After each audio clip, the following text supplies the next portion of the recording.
प्रिय दर्शकों, जय सिया राम, जय श्री कृष्णा। सालासर बालाजी का संपूर्ण इतिहास, सालासर धाम की कहानी, शास्त्र सम्मत जो वर्णन है वह आप श्रवण कीजिए। विश्व प्रसिद्ध हनुमान जी का सालासर धाम में सालासर बालाजी का मंदिर। सालासर बालाजी धाम राजस्थान के जयपुर बीकानेर राजमार्ग पर सीकर से 57 किलोमीटर व सुजानगढ़ से 24 किलोमीटर की दूरी पर स्थित है। आइए सालासर बालाजी का प्राचीन इतिहास और चमत्कार, जिनका वर्णन धर्मशास्त्रों में मिलता है, वह आप श्रवण कीजिए। आज से लगभग 500 वर्षों पूर्व स्थानीय गंडासू की ढाणी में भीषण पेयजल का संकट उत्पन्न हुआ था। सारे ग्रामवासी त्राही त्राही कर रहे थे। इस संकट की घड़ी में उक्त ग्राम में एक साधु का आगमन हुआ।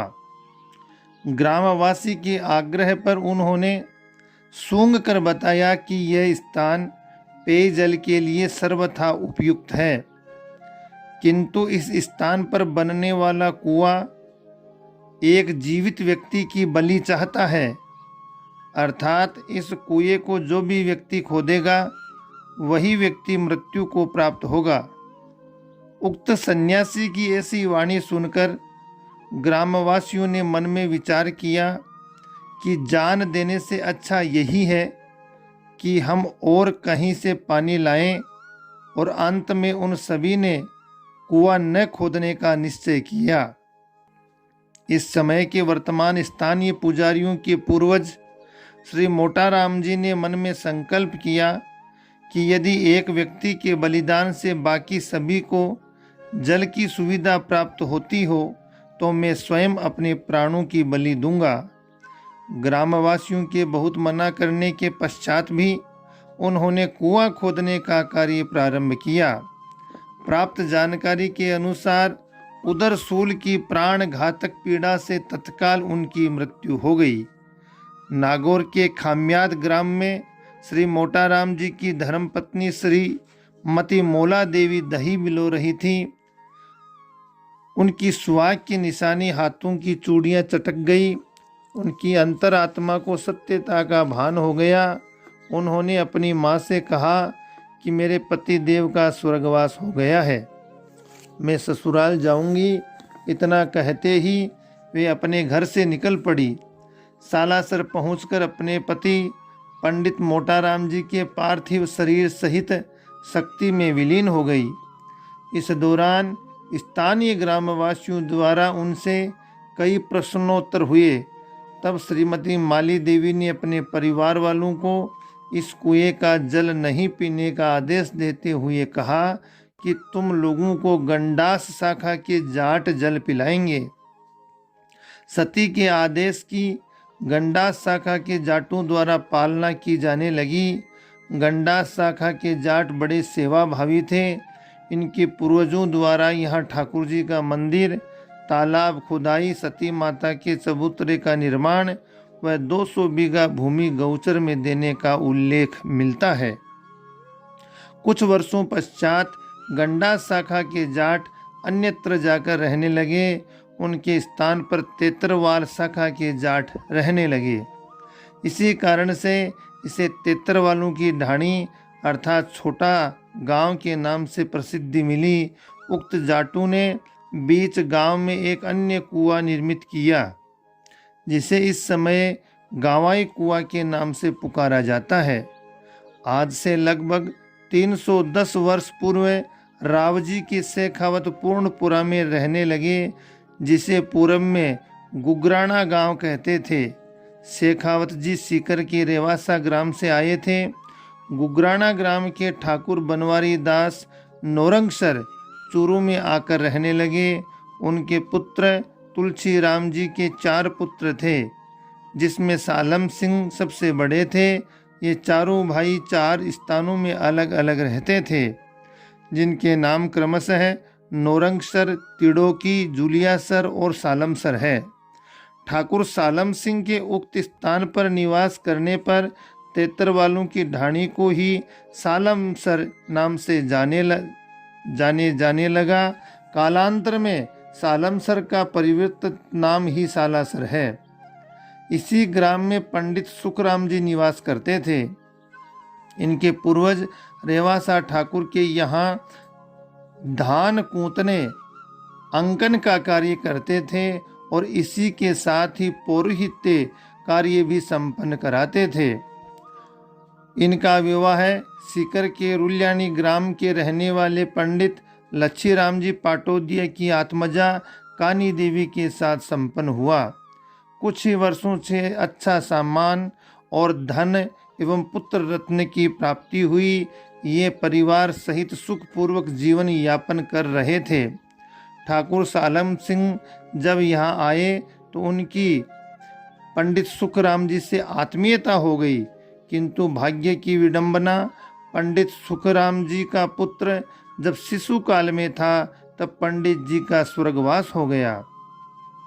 उस वक्त उनका प्राण प्यारा पुत्र मात्र 5 वर्ष की उम्र का था। रुल्यानी ग्राम से पंडित लच्छीराम जी के 6 पुत्र सालासर आ पहुँचे और अपनी शोकाकुल बहन को सांत्वना दी। इसके पश्चात कानी अपने अबोध पुत्र को लेकर भाइयों सहित मायके चली गई। पंडित सुखराम जी के चाचा पंडित खीवाराम जी थे। वर्तमान समय में इनके वंश वृक्ष के 5 परिवार यहाँ निवास करते हैं। पंडित सुखराम जी के एक अन्य भाई भी थे। जनश्रुति के अनुसार एक बार सालासर का एक यात्रियों का काफिला नागौर के टीडियासर ग्राम के पास से गुजरा। तभी वहाँ के महंत जी मिले। उन्होंने पूछा, आप सब लोग कहाँ के निवासी हैं? यात्रियों ने बताया, हम सालासर ग्राम के निवासी हैं। तब महंत जी ने पुनः पूछा, वहाँ सब कुशल तो है? तब यात्रियों ने पंडित सुखराम जी की मृत्यु का समाचार सुनाया तो महंत जी अश्रुपूरित नेत्रों से बोले कि पंडित सुखराम जी मेरे सहोदर भ्राता थे। रुल्यानी ग्राम के पंडित लच्छीराम जी पाटोदिया के 6 पुत्र एवं 1 पुत्री उत्पन्न हुई।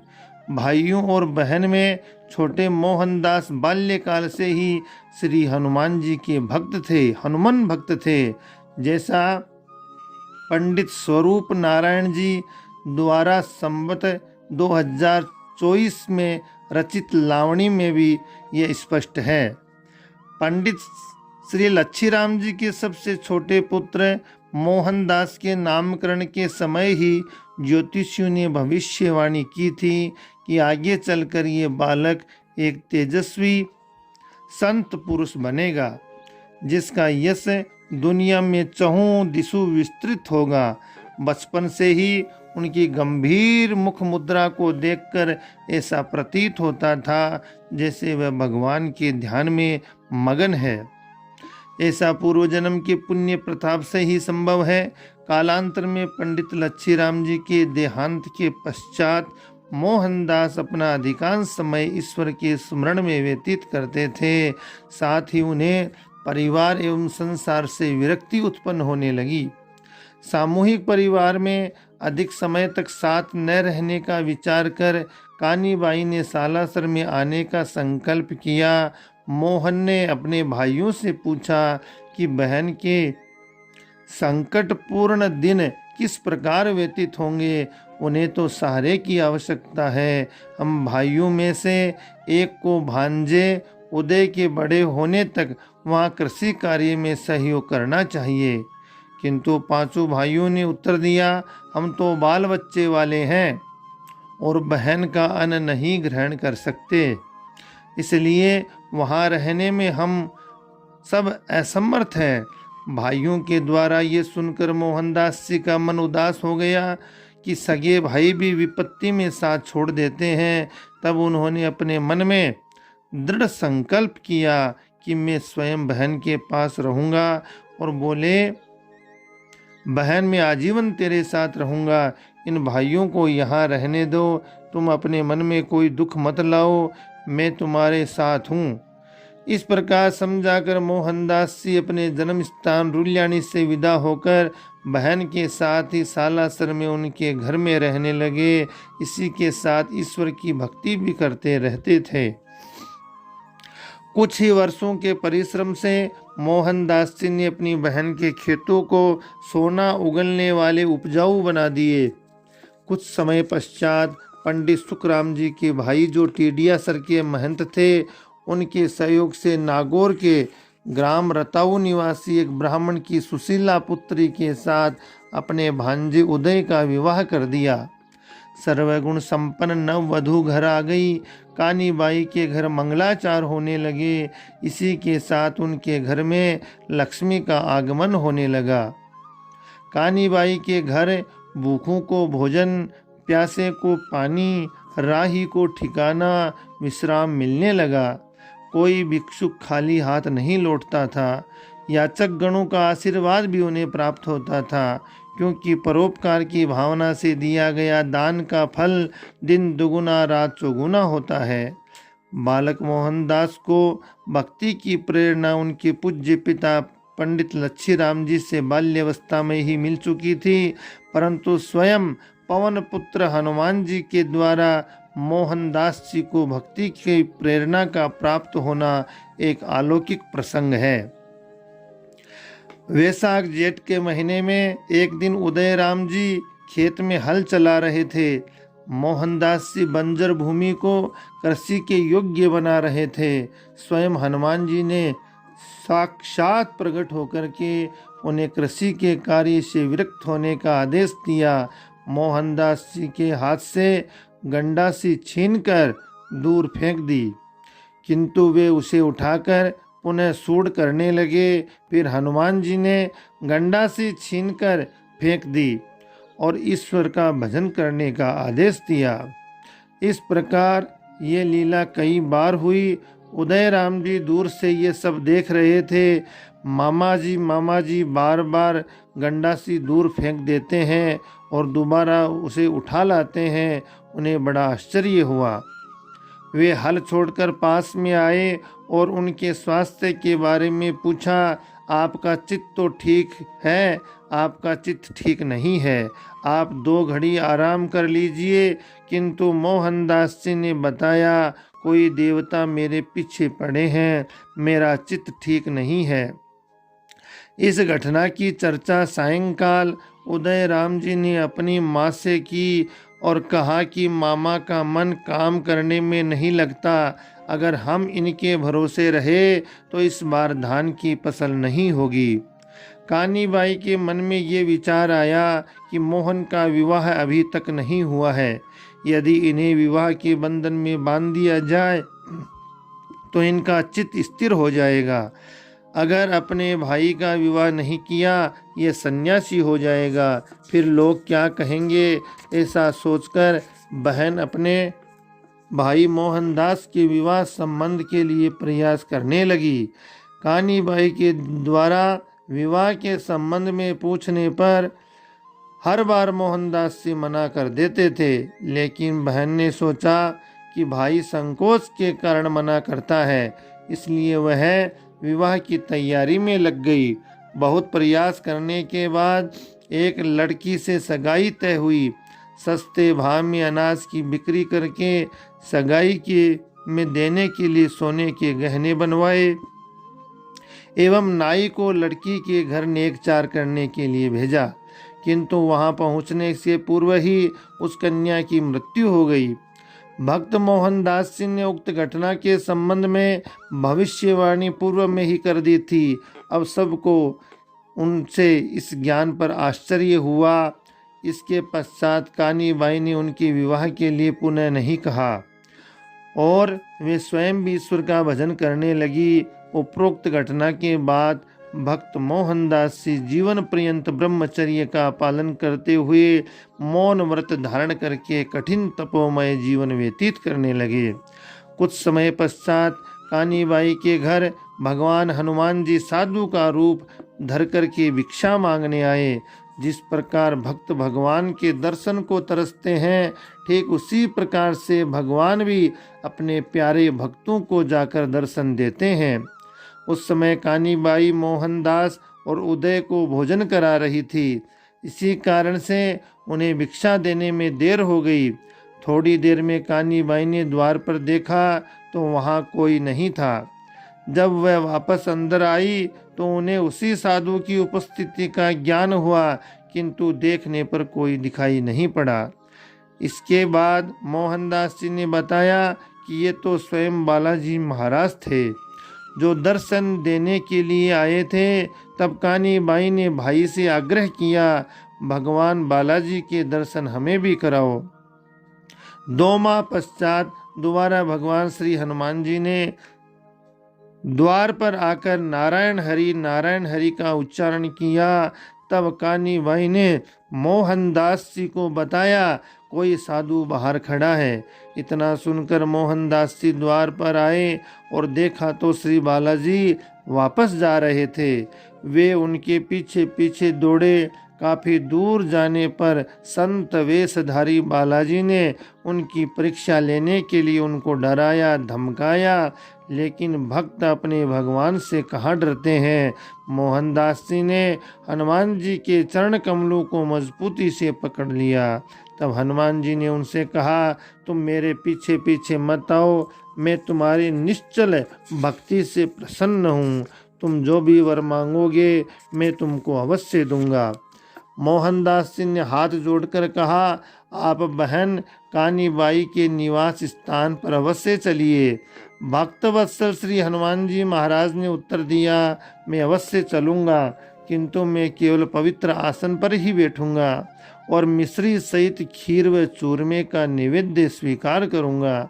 भक्त शिरोमणि मोहनदास जी द्वारा सभी प्रकार के आश्वासन देने तथा अत्यधिक प्रेम व आग्रह से परम कृपालु श्री बालाजी महाराज उनकी बहन कानीबाई के घर पधार गए और खीर व खांड से बना हुआ चूरमा खाकर बहुत प्रसन्न हुए।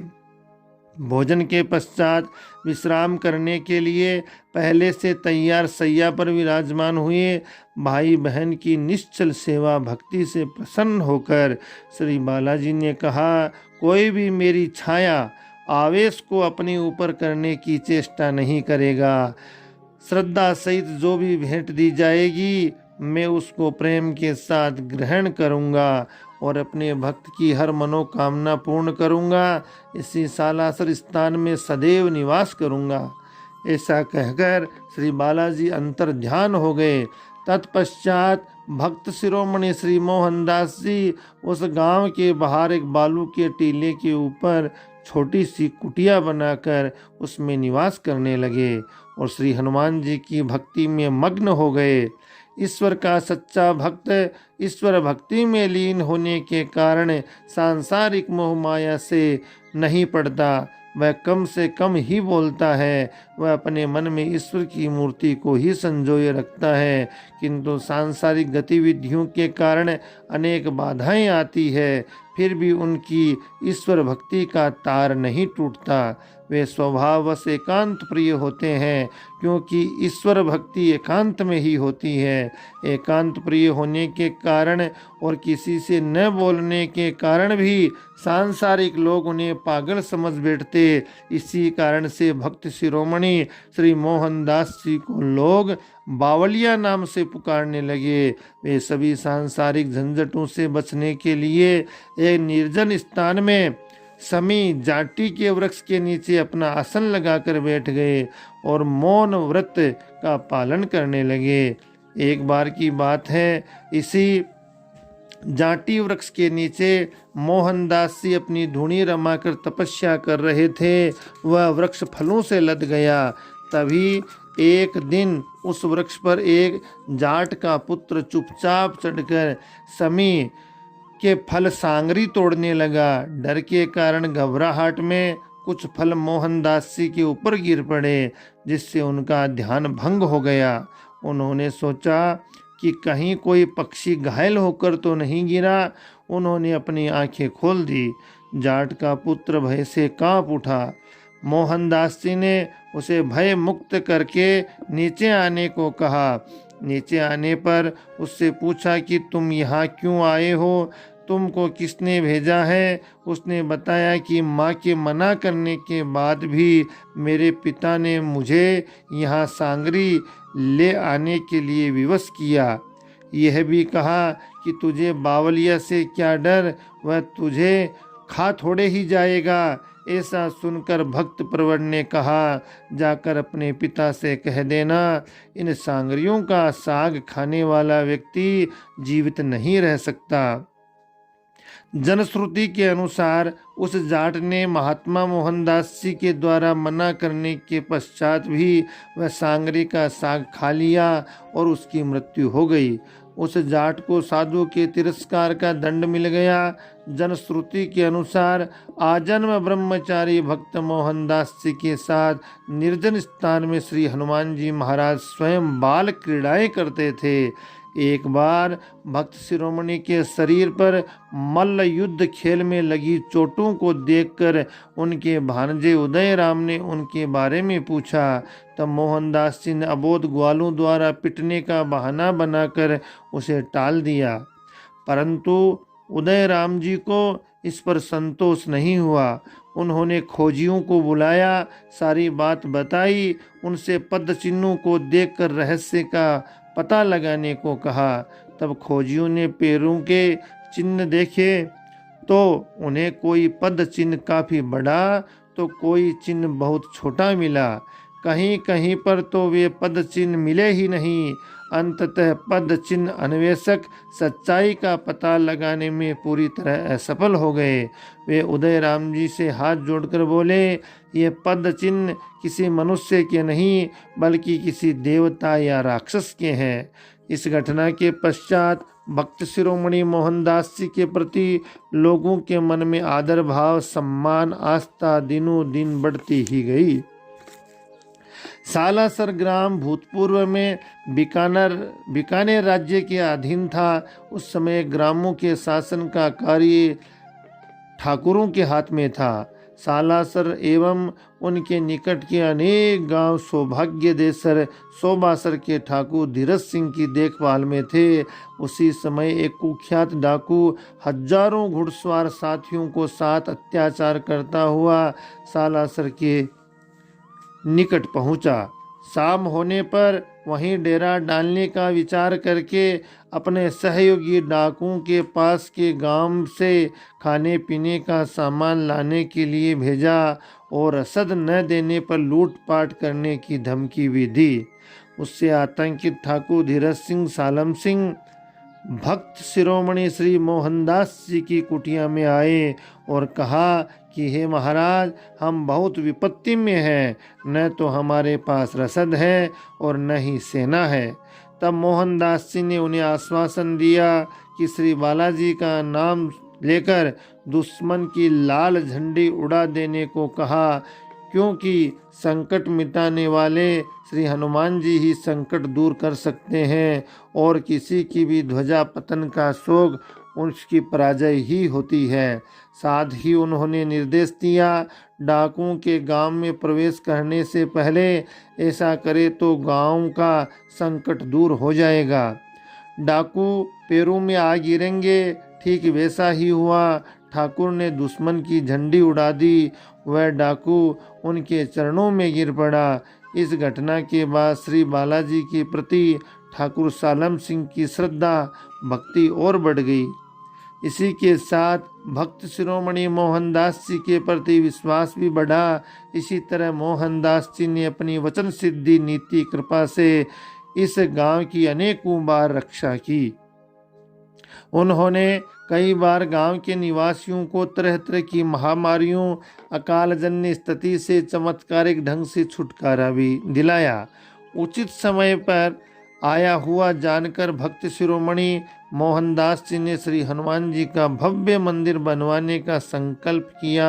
मूर्ति मंगवाने के निमित्त ठाकुर सालम सिंह ने अपने स्वसुर चंपावत सरदार जो आसोटा के निवासी थे को मूर्ति भेजने का संदेश प्रेषित करवाया। संवत 1811 सन 1754 ईस्वी में प्रातःकाल सूर्योदय के समय नागौर क्षेत्र के आसोटा निवासी एक जाट कृषक जो गठाला गोत्र का था को अपने खेत में हल जोतते हुए हल के फाल से कुछ टकराने की आवाज़ सुनाई पड़ी और उस समय हल रुक गया। तब उसने उस जगह खुदाई करके देखा, वहाँ एक मूर्ति थी। उसे निकाल लिया, किंतु प्रमाद के कारण उस मूर्ति की ओर उस जाट किसान ने कोई ध्यान नहीं दिया। थोड़ी देर के पश्चात उसको पेट में भयंकर पीड़ा की अनुभूति हुई, जिस कारण वह दर्द से बेहाल होकर एक पेड़ की छांव में सो गया। मध्याह्न काल में उस जाट किसान ने अपनी पत्नी से सारी कथा बखान की। जाटनी बुद्धिमती थी, अतः उसने अपने आंचल से उस कृष्णमयी पाषाण शिला प्रतिमा को पोंछ कर स्वच्छ किया। तदुपरांत उसको उस शिलाखंड में राम लक्ष्मण को कंधे पर लिए भगवान मारुति की दिव्य झांकी के दर्शन हुए। अतः उसने बड़ी श्रद्धा व भक्ति पूर्वक उस प्रतिमा को एक वृक्ष की जड़ पर स्थापित कर दिया। इसके पश्चात पूरी श्रद्धा सहित बाजरे के चूरमे का भोग लगाया। ध्यान में लीन हो गई। तभी मानो चमत्कार ही हुआ। वह जाट किसान जो उदर पीड़ा से तड़प रहा था, स्वस्थ होकर बैठ गया और कृषि कार्य करने लगा। मूर्ति देख खुशी भय इस प्रकार से इस घटना को काफी ख्याति फैल गई। ख्याति को सुनकर आसोटा के ठाकुर उक्त मूर्ति के दर्शन की लालसा से वहां आए एवं उनके दर्शन करके उक्त मारुति नंदन की मूर्ति को अपने महल में ले आए। रात में सोते समय ठाकुर को श्री हनुमान जी ने प्रकट होकर दर्शन दिए, साथ ही आज्ञा दी, तुम तत्काल ही इस मूर्ति को सालासर पहुंचा दो। भोर होते ही ठाकुर ने हनुमान जी महाराज की आज्ञा के अनुसार अपनी निजी बैलगाड़ी में पाषाण मूर्ति को पधराकर अपने कुछ निजी कर्मचारियों की सुरक्षा में भजन मंडली के साथ सालासर के लिए विदा किया। उसी रात भक्त शिरोमणि मोहनदास जी को भी श्री मारुति नंदन के दर्शन प्राप्त हुए। उन्होंने कहा भक्त से कि तुम्हें दिए वचन को निभाने के लिए मैं स्वयं काले पत्थर की मूर्ति के रूप में आ रहा हूँ, जिसे आसोटा के ठाकुर ने अपनी सुरक्षा में भेजा है। तुम उस मूर्ति को टीले धोरे पर ठाकुर सालम सिंह की उपस्थिति में उक्त स्थान पर स्थापित करा देना। स्वप्न में प्रभु की आज्ञा पाकर श्री मोहनदास जी ने प्रातःकाल शीघ्र ही नित्य कर्मों से निवृत्त होकर गांव में जाकर सभी ग्रामवासियों को सूचना दी। उनके साथ कीर्तन करते हुए श्री बजरंगबली की मूर्ति की अगवानी हेतु प्रस्थान किया। सभी ग्रामवासी भगवान हनुमान जी की भक्ति में लीन होकर तन्मयता से कीर्तन गाते नाचते हुए चल पड़े। आगे जाने पर पाओलाव नामक तालाब के निकट भक्त और भगवान का अविस्मरणीय मिलन हुआ। इसके उपरांत उक्त बैलगाड़ी के बैल अपने आप सालासर के लिए चल पड़े। सालासर पहुंचने पर एक समस्या हुई कि मूर्ति की स्थापना कहाँ की जाए। तब मोहनदास जी महाराज ने कहा, धोरे पर चलते चलते जहाँ भी बैल रुक जाए वहीं स्थान पर श्री बालाजी की इच्छा का स्वीकृत स्थान होगा। कुछ समय बाद चलते चलते बैल एक स्थान पर रुक गए। उसी स्थान पर श्री बालाजी की मूर्ति स्थापना की गई। संवत 1811 ईस्वी सन 1754 में श्रावण शुक्ला नवमी तिथि को शनिवार के दिन श्री हनुमान जी की मूर्ति की स्थापना हो ही रही थी। समीपस्थ जूलियासर के ठाकुर जोरावर सिंह आ पहुँचे। उनकी पीठ पर अदृष्ट दुष्ट व्रण वर्षों से था, जिसके कष्ट से वे पीड़ित थे। उन्होंने अपने अदृष्ट को ठीक होने की मनौती मांगी। दर्शन करके अपने निवास स्थान पर चले गए। ठाकुर जोरावर सिंह ने डूंगरास ग्राम में परंपरा अनुसार स्नान कराते समय नाई को आज्ञा दी कि मेरी पीठ पर अदित है, इसलिए सावधानी पूर्वक धीरे धीरे नहलाना। नाई ने पीठ पर देखा, कहा आपकी पीठ पर तो कोई घाव नहीं है, केवल एक चिन्ह है। ऐसा देव चमत्कार देखकर ठाकुर साहब अचंभित रह गए। स्नान आदि से निवृत्त होकर बिना भोजन किए सालासर आए। यहाँ उपस्थित लोगों से सारा वृत्तांत कह सुनाया, 5 रुपए भेंट भी चढ़ाए। इसके बाद पूजा सामग्री मंगवाकर श्रद्धा भक्ति पूर्वक बालाजी भगवान की पूजा अर्चना की। साथ ही बुंगला छोटा मंदिर भी बनवाने की व्यवस्था की। तत्पश्चात वहां से रवाना होकर अपने ग्राम वापस आ गए और संवत 1811 श्रावण शुक्ला द्वादशी मंगलवार को भक्त शिरोमणि श्री मोहनदास जी भगवान का ध्यान करते भक्ति रस में इतना सारोबार हो गए, भाव विभोर हो उठे। इस आनंदातिरेक स्थिति में उन्होंने घी सिंदूर का लेपन श्री मारुति नंदन की प्रतिमा पर करके उन्हें श्रृंगारित किया। उस समय श्री हनुमान जी का पूर्व दर्शित रूप, जिसमें हनुमान जी श्री राम लक्ष्मण को अपने कंधे पर धारण किए हुए थे, वह अदृश्य हो गया। उसके स्थान पर मारुति नंदन को जो स्वरूप पसंद था, दाढ़ी मूछ, मस्तक पर तिलक, विकट भौहें, सुंदर आंखें, एक हाथ में पर्वत और एक हाथ में गदा धारण किए हुए थे, का दर्शन होने लगा। भक्त मोहनदास जी फतेहपुर सेकावाटी के मुसलमान कारीगर नूर मोहम्मद से पूर्व परिचित थे। उन्होंने नूर मोहम्मद को तत्काल सालासर बुलाया। वह बेचारा मुसलमान कारीगर रोजी रोटी की चिंता में परेशान था। इस पर फक्कड़ भक्तराज ने उस कारीगर को वहां बेगार करने के लिए बुला लिया। इस प्रकार से मन में विचार करता हुआ वह कारीगर भक्तराज के पास आ पहुंचा। उसके आते ही मोहनदास जी ने उसे 1 रुपया देकर कहा, भैया पहले घर जाओ और घर पर भोजन की व्यवस्था करके आओ, फिर काम करना। यह देखकर वह चकित हो गया। मोहनदास जी से क्षमा याचना करने लगा।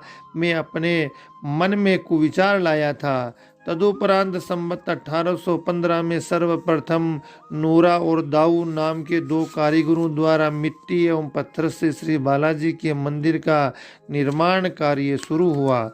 कुछ समय पश्चात सीकर नरेश राव राजा देवी सिंह का पोतदार रोकड़िया काफी अधिक धन लेकर रामगढ़ के लिए जा रहा था। तब बेड़ जंगल के मध्य उस समय के 2 कुख्यात डाकू डोंगजी जवाहर जी उसे मिल गए। वे बड़े ही दयावान प्रकृति के थे। वे धनवानों से धन छीन करके निर्धन को देते थे। गरीबों को वो भूल कर भी नहीं लूटते। परंतु उन्होंने उस रोकड़ियों को कुछ भी नहीं कहा। ये अत्यधिक आश्चर्य की बात थी। वास्तव में जब डाकू ने उस को पकड़ लिया, तब उसने आर्त स्वर से श्री बालाजी भगवान से प्रार्थना की कि मनोती की कि हे भगवान, बालाजी में मंदिर बनवाने का संकल्प लेता हूँ, मेरी रक्षा करो। तत्पश्चात डाकुओं ने उसे धन सहित छोड़ दिया।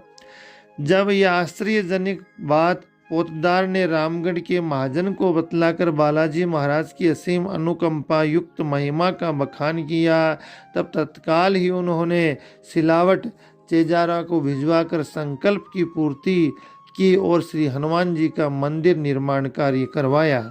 सने सने मंदिर विकास कार्य प्रगति की ओर अग्रसर होता रहा। वर्तमान में मंदिर के किवाड़ और दीवारें चांदी से बनी भव्य मूर्तियां चित्रों से सुसज्जित हैं। दीवारों में अति सुंदर दोहे लिखे हुए हैं, जिनके बहुत सुंदर भावार्थ हैं। इस तरह गर्भगृह के मुख्य द्वार पर श्री राम दरबार की मूर्ति के नीचे 5 मूर्तियां हैं। मध्य में भक्त मोहनदास जी बैठे हैं। दाएं आराध्य श्री राम जी एवं हनुमान जी हैं। बाएं बहन कानी और पंडित सुखराम जी खड़े भक्ति में लगे मोहनदास जी को आशीर्वाद देते हुए दिखाई गए हैं।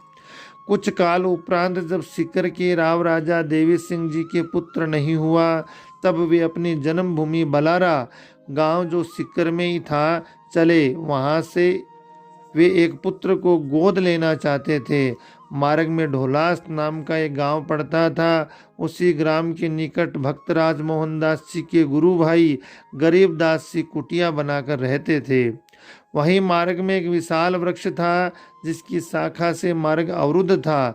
जब मार्ग में जाते समय सिकर नरेश को बाधा पड़ी, उन्होंने अपने वापस लौटने तक उस शाखा को कटवा डालने को कहा, किंतु लौटने पर उन्होंने देखा शाखा उसी प्रकार से मार्ग को अवरुद्ध किए हुए है।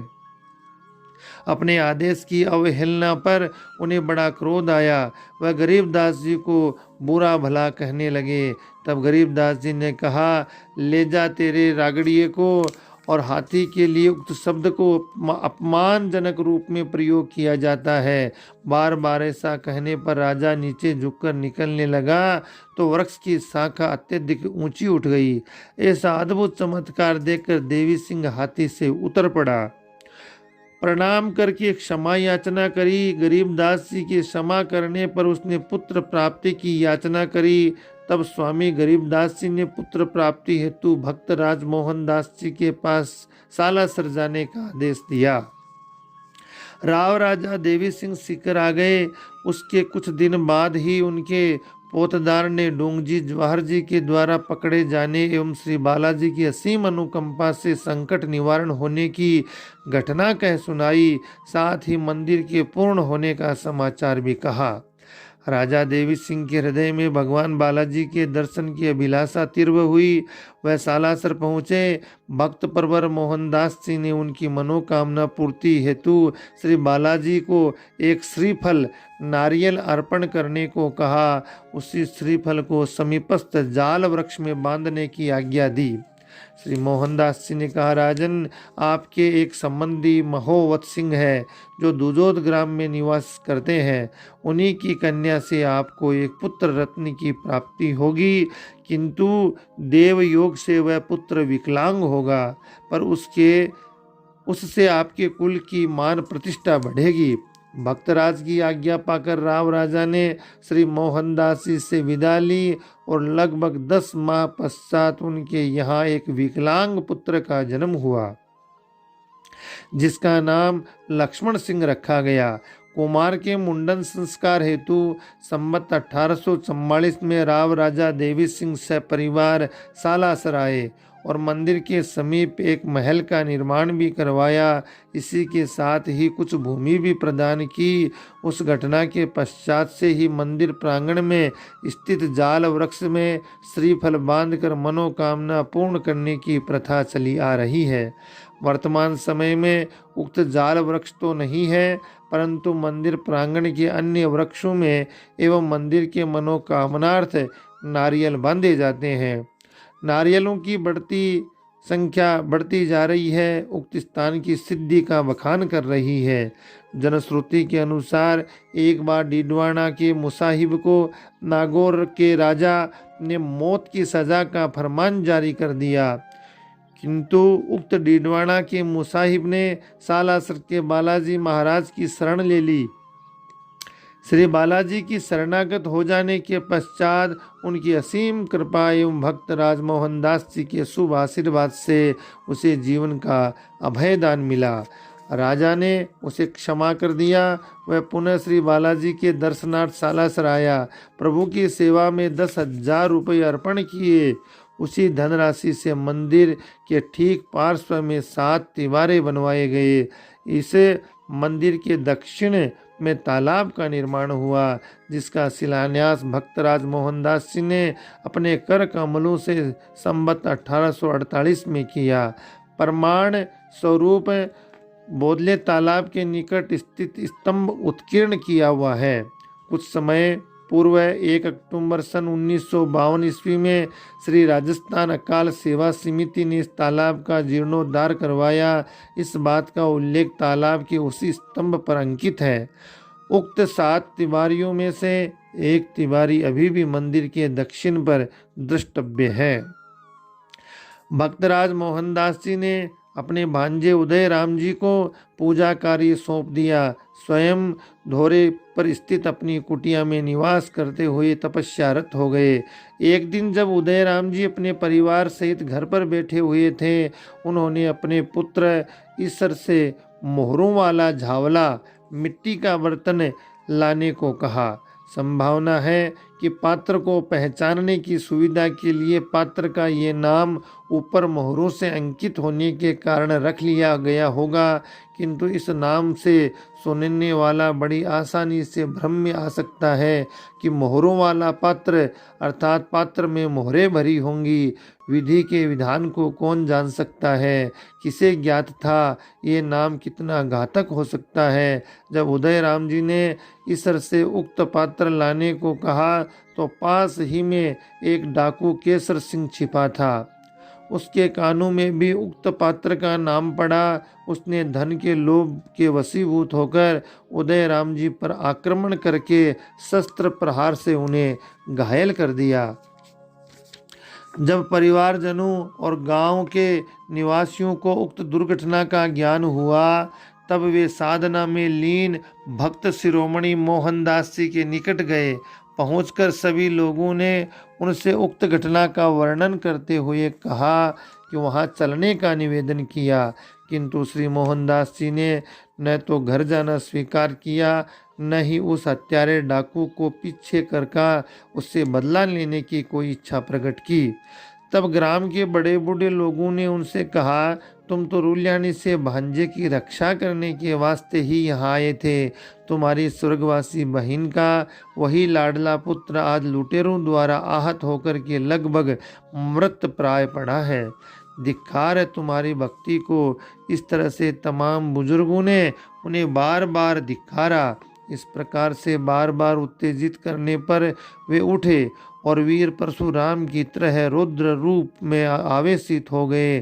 तत्काल घर पहुंचकर उदय राम की बोरी हालत देख करके द्रवित हो गए और सिंह का रूप धारण करके पाटोदा की और दौड़ पड़े।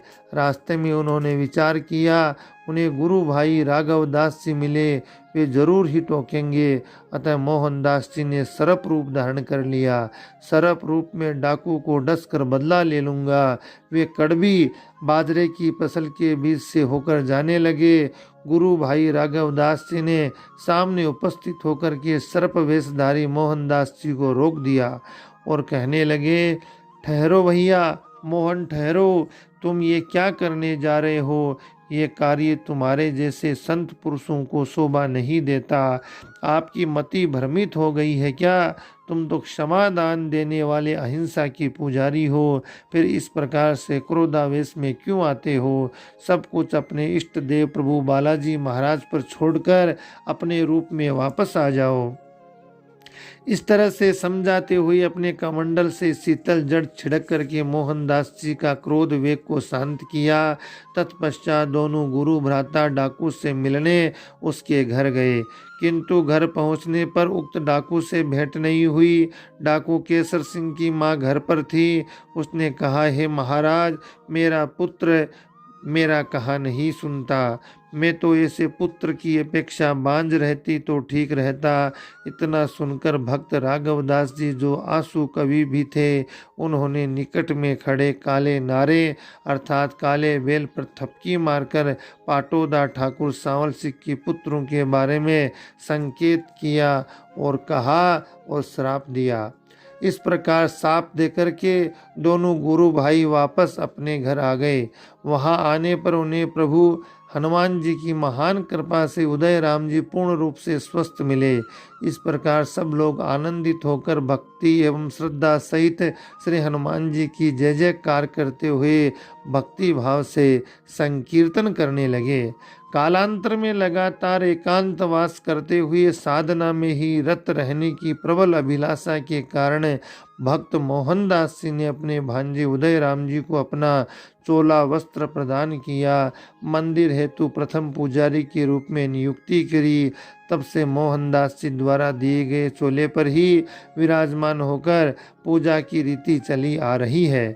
वर्तमान में भी इसी के साथ जनश्रुति के अनुसार तत्कालीन सौभाग्य देसर सोबासर के ठाकुर धीरज सिंह, सालासर के ठाकुर सालम सिंह, तेतरवाल जाट समुदाय के वयोवृद्धों की उपस्थिति में भूमि आदि संबंधी पट्टा की लिखा पढ़ी की गई। कुछ समय बाद मोहनदास जी ने भूलोक में अपने कर्तव्यों को इतिश्री मानते हुए जीवित अवस्था में समाधि ग्रहण करने की ठान ली। इस अवसर पर समस्त स्थानीय निवासियों, अनेक साधु संतों सहित गुरु भाइयों के साथ श्री बालाजी भी पधार गए।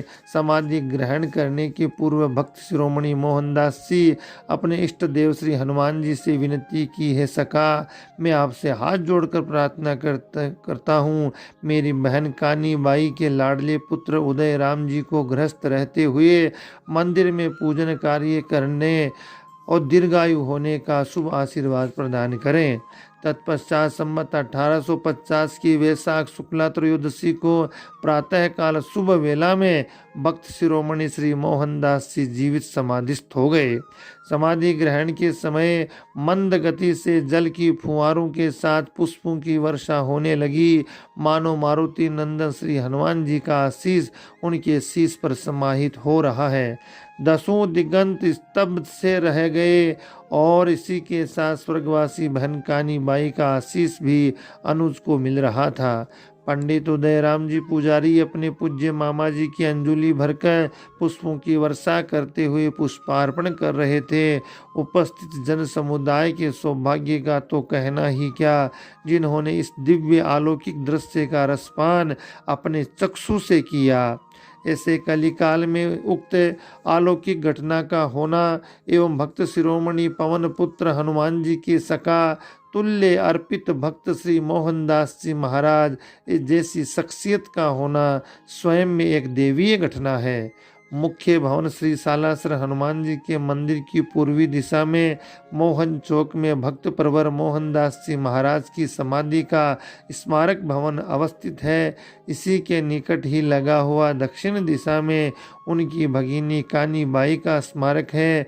आगंतुक श्रद्धालु भक्तगणों का समुदाय दोनों के चरण चिन्हों पर शीश नवाकर अपनी श्रद्धांजलि अर्पित करता है, उनका शुभ आशीर्वाद ग्रहण करता है।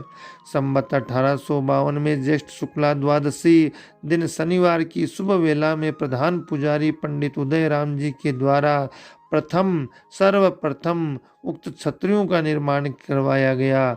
मोहन मंदिर के प्रवेश पर एक प्राचीन प्रस्तर स्तंभ कीर्ति स्मारक स्थित, जिसके ऊपर कुछ पंक्तियां प्राचीन लिपि में अंकीर्ण है। इस समय उक्त स्मारक समाधि स्थल को संगमरमर से सुसज्जित कराकर एक सुंदर स्वरूप प्रदान कर दिया गया है। इसके निकट ही ऊपर एवं नीचे की मंजिलों में संत समुदाय एकाकी निवास के लिए कुटियों का निर्माण कर दिया गया है।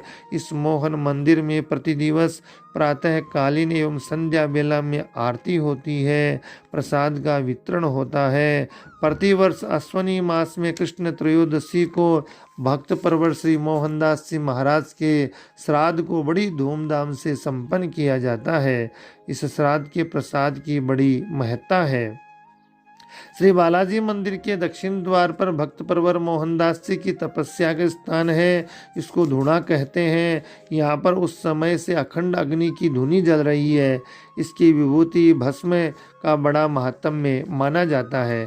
एक बार संवत 1974 में अतिवृष्टि के कारण धूणे के चारों ओर पानी ही एकत्रित हो गया। तत्कालीन वयोवृद्ध पुजारी लाल जी की चिंता देखकर भक्त प्रवर स्वयं प्रकट होकर बोले, तुम क्यों चिंता करते हो, तुम क्यों सोच करते हो, धूणे की व्यवस्था तो मैं ही करूँगा। उन्होंने बताया, मैंने इस जाल वृक्ष के कोटर में एक छिद्र कर दिया है जो मेरी गुफा में जाकर खुलता है। चिंता मत करो, पानी उसी में जाने लग गया है। पुजारी जी द्वारा कानी दादी जी के दर्शनों की इच्छा व्यक्त की गई। उन्होंने कहा, आगे तुम्हें डर लगेगा, भाई अभी भजन पूजन कर रही है। ऐसा कहकर अंतर ध्यान हो गए।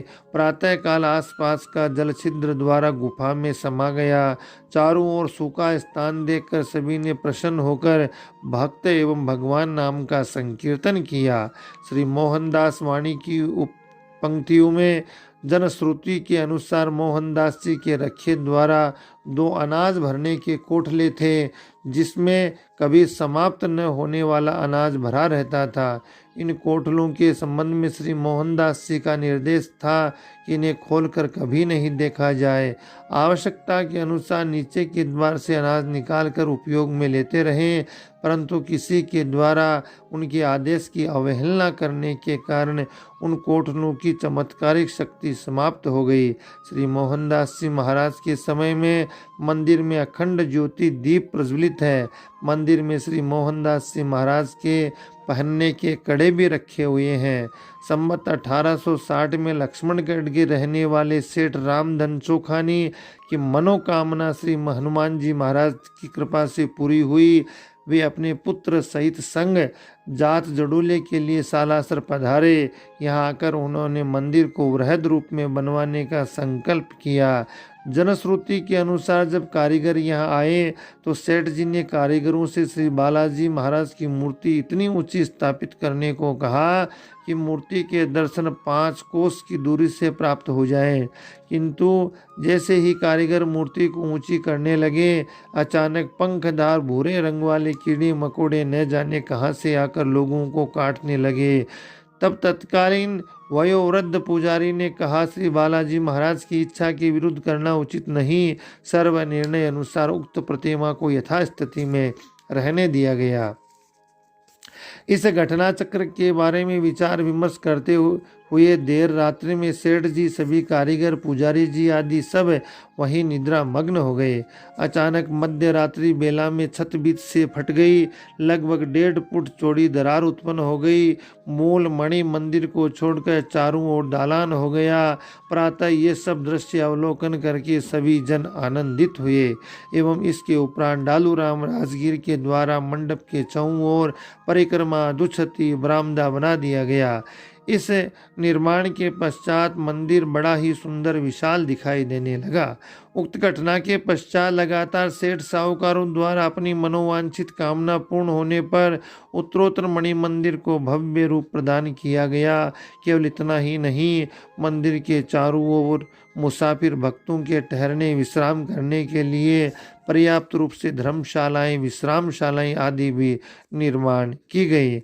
मंदिर के पूर्वी द्वार पर मोहन मंदिर, मोहन चौक, मोहनदास जी का कूप है। मोहन मंदिर के सामने ही जो बड़ी बड़ी धर्मशालाएं हैं, इसी के साथ ही कतारबद्ध भवन अनेक महाजनों द्वारा निर्मित कराए गए। इन सभी श्रृंखलाओं को जोड़ने वाले बड़े बड़े बरामदे गलियारे हैं। इन बरामदों में अनेकों सुंदर धार्मिक नयनाभिराम चित्र बने हुए हैं।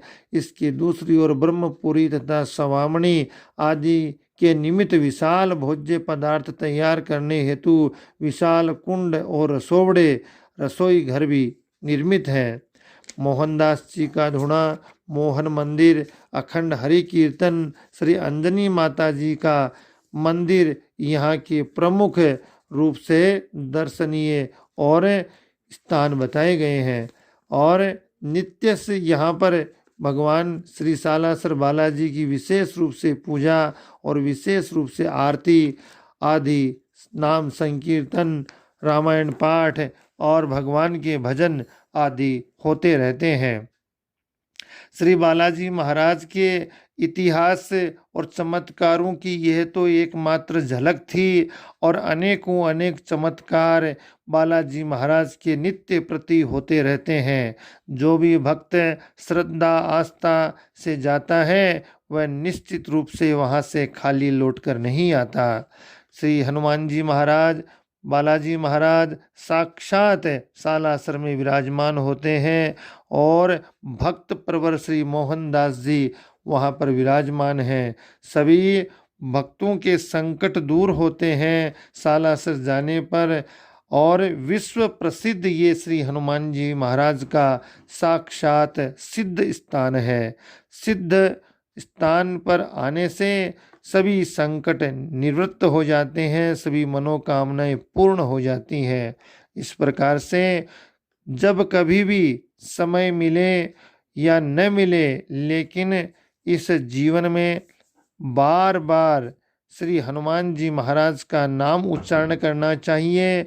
और जब भी मौका मिले राजस्थान के इस पवित्र धाम श्री सालासर बालाजी मंदिर के दर्शन जरूर जरूर करने चाहिए।